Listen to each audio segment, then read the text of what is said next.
what it is, folks. It's been a minute, but there's some things that need to be talked about. Warcraft 3 Reforged tanks, and they have some really, really interesting additions to the EULA, the end user license agreement that you have to agree to every time you install a video game. Yeah, they made some changes to that. Google Stadia goes nosedive Google Glass straight into the ground. And also, yeah, here's another thing. Quite a few things have happened in the gaming world since my last video, on this particular topic anyway, and we're going to go over that. Now, to begin, Warcraft 3 is a game that's actually very, very close to my heart. When I was a young man, I used to personally play Warcraft 3, The Frozen Throne, all the time, and very personally, I was a fan of the Sentinels. I still am, like, a Maiev Shadow Song fanboy. Like, the Warden was a bad bitch, dude. Not only that, but also, like, imagine what kind of badass you have to be, like, the prison warden for somebody like Illidan Stormrage. Yeah. So, lore aside, they re-released Warcraft 3 Reforged, and it absolutely, falsely advertised to pretty much everyone that's a fan of the intellectual property, or the IP.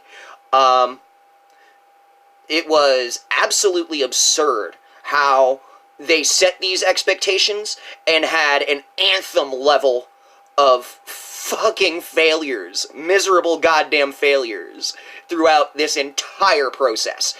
Not only that, but also, if you read the End User License Agreement, or the EULA, E-U-L-A, they've made some very, very crazy changes. Okay, now, follow me here. Let's take a short walk through video gaming history. Alright? Back in the dizzy, when, the Diablo 2 ladder was still functional. Back when Enigma was that hot shit. Yeah, gamer cred. What happened was that originally, League of Legends, Dota, all of this shit was originally a mod for Warcraft 3 called Defense of the Ancients. And when that continued to happen, and it continued to grow in popularity, Defense of the Ancients eventually became its own game, and now it's an intellectual property owned by Valve Entertainment, which hosts Dota, or Dota 2, Defense of the Ancients. Okay?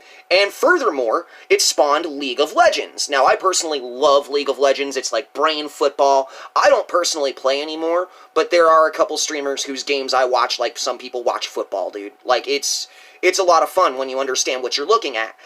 But the thing is that the End User License Agreement has been edited to where if you were to make a mod in Warcraft 3 Reforged, it's Blizzard's property. Yeah. Like, basically, somebody came up with brain football. Okay, somebody came up with League of Legends 15 years ago before it even existed and built it in Warcraft 3. Okay? So, in that same regard, they have edited the End User License Agreement to where if you happen to come up with your own game in that platform, it belongs to them. Like, you could create something amazing and beautiful and profitable, and Blizzard will legally take it from you. That's in the EULA now. Yeah. What the hell? And as a matter of fact, I remember being a Blizzard fanboy growing up. Me and my little brother used to play Diablo 2 together. We used to fucking hunt the D-clone, okay? Like, literal netstat commands in the fucking run box, trying to find the IP for where Diablo's walking. Okay? So, when I say that I am very, very deeply disappointed with everything Blizzard has done in the last year, everything from the Blitzchung incident, to their half-hearted apologies, to this change in the EULA? Are you insane? Have you seen the top of the mountain? Have you fought the strongest alligator and the toughest bear, and now you're just choosing to die? Like, is this what you're doing?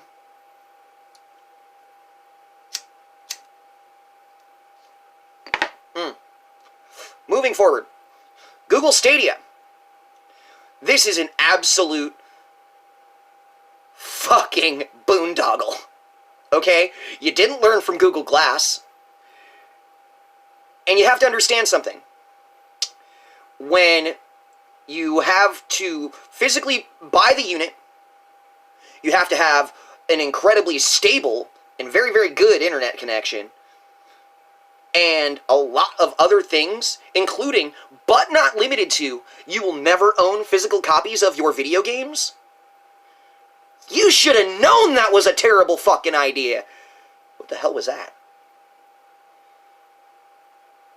Anyway, Stadia is insane. It's an absurdity. It's like,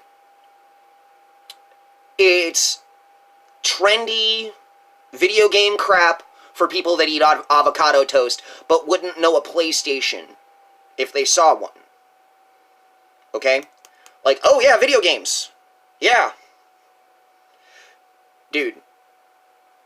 This is not a hobby. It is a way of life. It really is. Okay?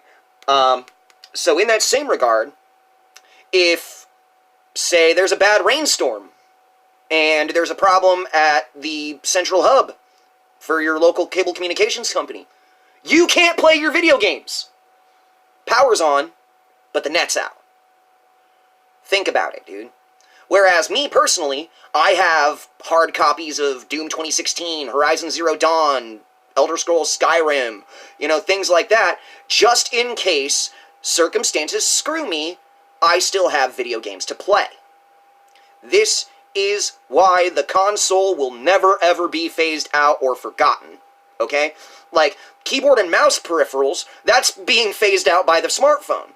But the controller will never die. That is my personal opinion, okay? Now, the thing about it is very simply put, like, we're not learning from our experiences.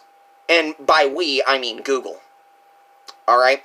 Google Glass tanked, like, you're trying to come up with the video game equivalent of Google Home, and the internet has not become a standardized human right yet. A couple countries have done that, but the world has not accepted this. Therefore, the stability of an internet connection that you would require to actually play Google Stadia in a way that's comfortable and isn't frustrating is crazy talk. It's crazy talk. Unless we have a standardized internet, which is guaranteeing the speed and the power that businesses get for thousands of dollars a month, then it's just not going to work out for you. The average person does not have and cannot afford what is required to use Google Stadia effectively and actually have fun doing it.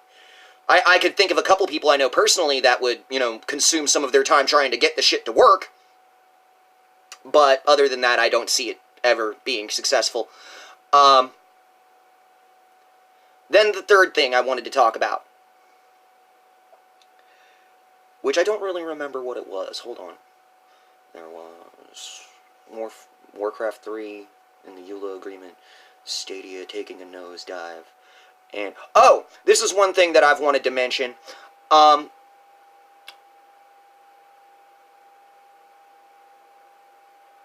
Be patient, okay? Think about it this way. If you've ever played a tabletop role-playing game and enjoyed it, and then you see things that come out later, such as, say, like me personally, I really enjoyed Dungeons & Dragons Demon's Stone on PlayStation 2. And it was one of my favorite games brought to life. So in that same regard, be patient with CD Projekt Red. Okay? If you played Witcher 3 Wild Hunt, you gotta understand what I'm trying to tell you, because if you're familiar with that IP and that production studio, then you know that Cyberpunk 2077 is gonna be incredible. It's going to be an absolute fucking mind blow. It's gonna take a cheese grater of awesome to your private parts. But the reason why I am even more excited about this, stop bothering me while I'm fucking talking! God damn it. People always blowing me up like I'm popular or something. I am not. Leave me alone. Anyway, they've pushed back the development for Cyberpunk 2077 about 5 months. I want to say it's coming out May, June of this year.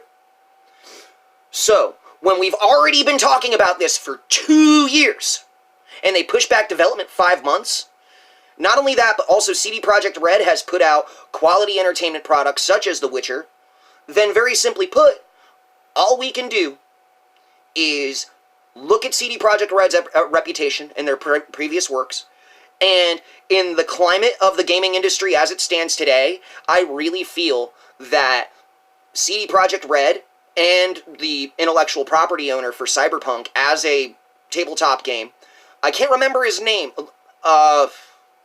cool guy, I've heard him speak on topics and everything like that. Basically, it's like this.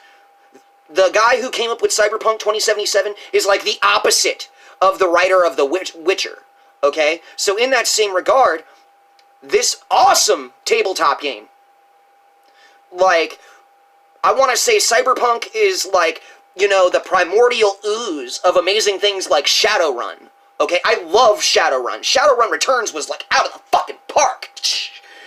So, when I hear that CD Projekt Red, the production company behind The Witcher 3, Wild Hunt, is pushing back development for a video game that's already been in development for almost 3 years, for 5 months, I can patiently wait with a great deal of anticipation.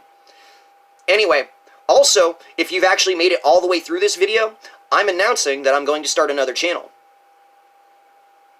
And I'm going to call it Holy Beep Gaming News. Yes, that's correct. Holy Beep. So, in that same regard, expect a weekly video. You know, I'm going to be doing this like a job instead of for fun. Although I will probably have a great deal of fun doing it. But yeah, that's all I have to say. Warcraft 3 totally dropped the ball, and they're trying to steal your property. Google Stadia has taken a nosedive, and Google is literally evidence of the existence of things that are too big to fail. And the production company behind The Witcher 3 has pushed back another out-of-the-park game for a little while, just to make it even better. So, that's our video. And this is me. I am not dead.